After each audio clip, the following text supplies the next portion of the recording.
forgotten plague. How a medieval disease changed the world forever.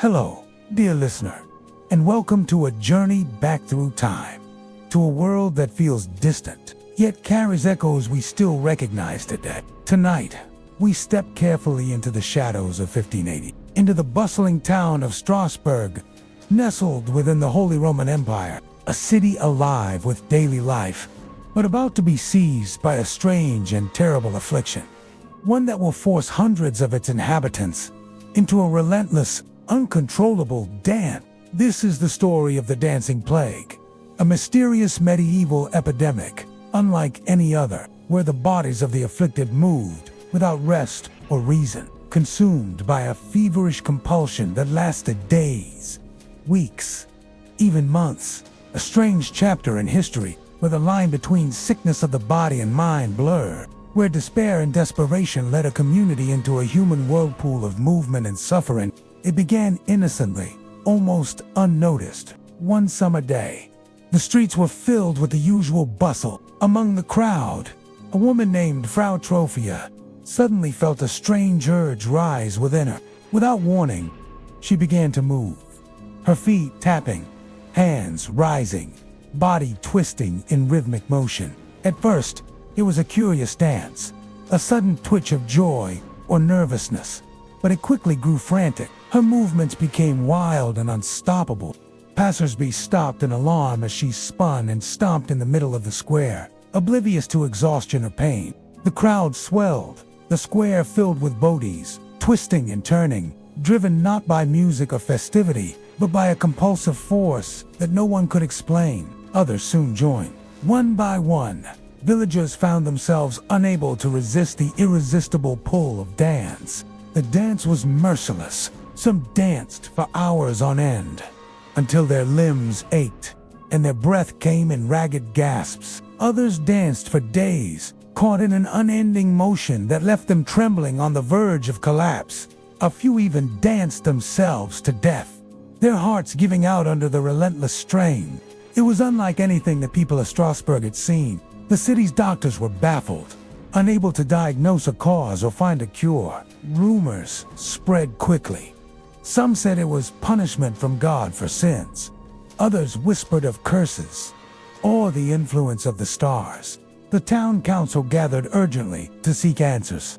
Scholars debated feverishly in Latin, consulting astrological charts, religious texts, and medical texts, and yellow bile, and their balance in the body. Illness was thought to arise when these humors fell out of harmony. The Dancing Plague challenged all this understanding. Some insisted it was a spiritual trial, a call for repentance. Others suspected a physical malady, perhaps a fever or poison affecting the mind and body alike. But medicine at the time was limited. The prevailing belief centered on the four humors: blood, phlegm, black bile. Faith was both a refuge and a source of fear. Churches overflowed with people begging for divine mercy. Processions wound through the streets, carrying holy relics and images in hopes of calming the restless spirits said to possess the dancers. Yet, no amount of prayer seemed to stop the feet that would not rest. Modern researchers now classify the Dancing Plague as a form of mass psychogenic illness, a phenomenon where groups of people experience physical symptoms without a physical cause, often triggered by extreme stress, fear, or social pressure. In 1580, this language did not exist, but the suffering was very real. Desperate, the community tried various remedies. Some brought dancers to the river, hoping cool water might break the spell. Others built halls where dancers could continue moving, believing that only by dancing continuously could they be cured. Doctors tried, yet these efforts offered little relief. The tale of the dancing madness traveled fast, whispered in taverns and town halls across Europe. Strasbourg's ordeal became a warning, a sign of the fragile balance between mind and body, between hope and despair. What caused this strange epidemic? Likely a mixture of factors. Years of famine and crop failure had left the populace weak and desperate. Religious zeal fueled fears of divine wrath or demonic possession. Psychological stress, grief, and collective trauma triggered a contagion of the mind, a shared hysteria that spread like wildfire. Europe faced many unknown terrors in this era. From the sudden sweating sickness that felled victims in hours, to waves of famine and war, sparking early ideas about psychosomatic medicine. Understanding that illness can be both physical and mental, the medical science of the time was ill-equipped to comprehend or combat such threats. But these crises also planted seeds of change. The bizarre dancing outbreak challenged medieval scholars to reconsider the relationship between mind and body. Cities like Venice and Florence began experimenting with public health responses, quarantine, health boards, and sanitation measures, laying foundations for modern health systems. Natural remedies flourished alongside these measures. Herbs for calming the mind, easing pain, and cleansing the body became staples, some of which survive in use even today. Today, Strasbourg is a city of quiet charm and history. Its stones bearing silent witness to centuries of human struggle and resilience. The dancing plague is a forgotten story to most, but its echoes remind us of the mysteries of the human mind, the power of community, and the slow march of medical progress. So, as we close this tale, let us remember that illness is never just a matter of flesh. It is entwined with fear, hope, faith, and the unyielding spirit to survive. Families and neighbors watched helplessly as loved ones succumbed to the strange compulsion. Fear took root not only in the streets, but in hearts and homes. What kind of force could possess a person so completely? The dancing plague may have passed, but its lessons endure, teaching us empathy for those who suffer and humility before the mysteries that still shape us. Thank you for walking these old stones with me. Until next time, may your heart be steady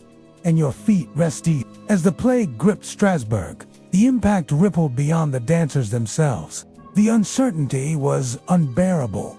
Was this madness, a curse, or some divine punishment for sins unspoken? The answers eluded all. The city's economy faltered. Merchants found their stalls abandoned. Farmers hesitated to bring goods to the crowded market squares, afraid of catching the mysterious affliction. Even daily prayers lost their comforting strength. Under the shadow of the dancing plague, Strasbourg was a city caught in limbo, moving between desperation and hope, between superstition and the earliest sparks of scientific inquiry. Medical practitioners, limited by the knowledge and tools of their time, attempted every remedy within their reach. Bloodletting was common, removing bad blood to restore humoral balance. Yet this often weakened patients further. Some doctors prescribed herbal mixtures, thought to soothe the nerves, valerian root to calm agitation, mint to ease stomach distress, willow bark for pain relief. But none could quell the invisible force compelling the dancers. Here, the afflicted were encouraged to keep dancing until the fever left them. Music was played, drums beat, fiddles sang. Desperation led to unusual decisions. In an effort to exorcise the malady, authorities opened public dance halls.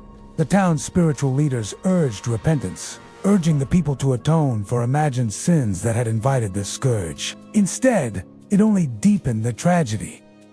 The dancing went on, often for days without rest, leaving many on the brink of collapse. It was believed that by exhorting the dancers, their bodies would purge the sickness. Faith remained central. Prayer, vigils, processions, and acts of penance filled the days and nights. Dancers were led to the flowing waters in a ritual meant to cool their overheated bodies and calm their restless limbs. The intertwining of religion and medicine reflected the era's worldview, one where disease was often a message from the divine, or a battle between holy and unholy forces. The rivers and fountains became places of both hope and sorrow.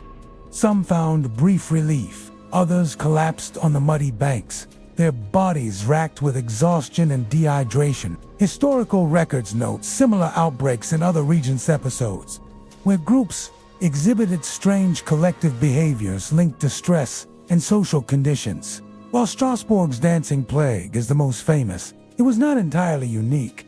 These events hint at the fragile psychological state of many communities, living under constant threat from famine, war, and disease. It provoked heated debates among physicians and philosophers about the nature of illness. Was it physical, mental, both? The dancing plague also left a legacy in the intellectual world. These early discussions laid groundwork for the development of mind-body medicine, the understanding that mind and body are intertwined in health and disease. In response to outbreaks of all kinds, towns began to implement rudimentary public health measures. Quarantine laws, health inspections, and sanitation efforts started to appear, aimed at controlling the spread of infectious diseases, though primitive by today's standards.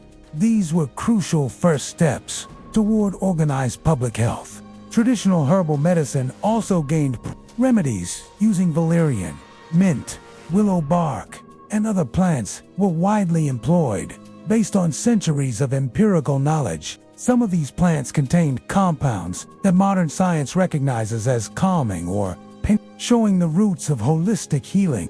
The story of the dancing plague remains a haunting reminder of the mysteries that once shaped human experience. Ode Strasbourg is a vibrant city that honors its rich past while embracing modernity. Its echoes still whisper lessons about the power of the human mind, the impact of social stress, and the importance of compassion in times of crisis. As we reflect on this forgotten plague, let us carry forward the understanding that illness is never solely a physical battle. It is a complex dance involving mind, body, spirit, and society. May we hold empathy for those who suffer, courage to face the unknown, and the wisdom to learn from history's shadows. Thank you for sharing this journey through time. Until we meet again, may your steps be steady, your heart calm, and your mind at peace.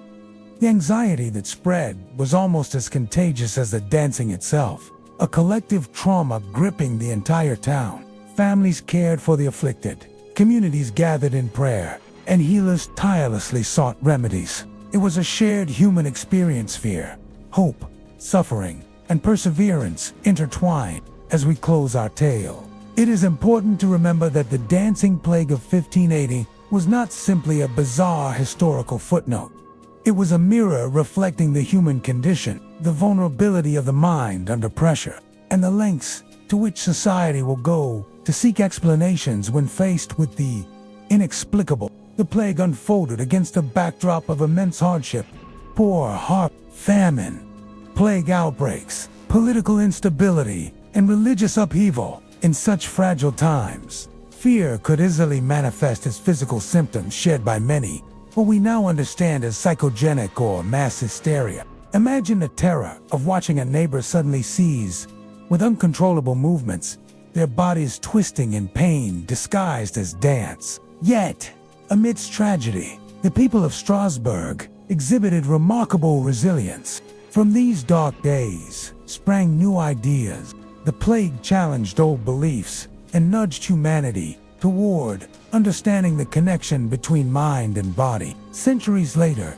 these early seeds blossomed into the fields of psychology, psychiatry, and psychosomatic medicine, illuminating conditions once shrouded in mystery. Today, the lessons of the dancing plague remind us to approach mental health with empathy and scientific curiosity, to recognize that what was once feared as possession or madness is often rooted in trauma, stress, and social dynamics. Our modern world, while advanced, still wrestles with understanding the complex dance of mind and body. So, when you next walk through the streets of Strasbourg or hear of a strange epidemic, remember the dancers of 1580.